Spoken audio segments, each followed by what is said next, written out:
ప్రస్తుతం చంద్రబాబు నాయుడు గారు ఒక స్ట్రాటజీ అయిపోతున్నారని చెప్పేసి అర్థమవుతోంది. ఎందుకు భయ్యా అంటే మనకి రేపు జూబ్లీహిల్స్ నియోజకవర్గంలో ఉప ఎన్నికలు రాబోతూ ఉన్నాయి కదా. అయితే మరి ఈ బై ఎలక్షన్లో మరి టీడీపీ డైరెక్ట్గా అయితే పోటీ చేయట్లేదు. అందుకని చెప్పేసి ఇక్కడ చంద్రబాబు నాయుడు గారు ఏం చేయబోతా ఉన్నారు, మరి అటువైపు బీజేపీతో ఆంధ్రప్రదేశ్లో చూసుకుంటే పొత్తు ఉంది కదా.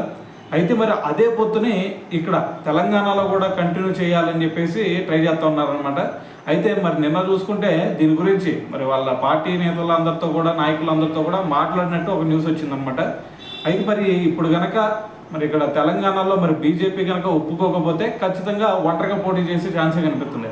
అయితే మరి దాదాపు మరి బీజేపీతో కలిసి వెళ్ళే ఛాన్సే కనిపిస్తుంది. ఎందుకంటే మనకి ఆంధ్రప్రదేశ్లో చూసుకుంటే మరి కూటమి ప్రభుత్వంలో కూడా మరి బీజేపీని యాడ్ చేసుకున్నారు కాబట్టి మరి అక్కడ పొత్తు ధర్మం పాటించారు కాబట్టి మరి ఖచ్చితంగా ఇక్కడ కూడా అదే పొత్తు ధర్మం పాటించే ఛాన్స్ అయితే కనిపిస్తూ ఉందన్నమాట. సో చూద్దాం మరి ఏం చేస్తారు అనేది.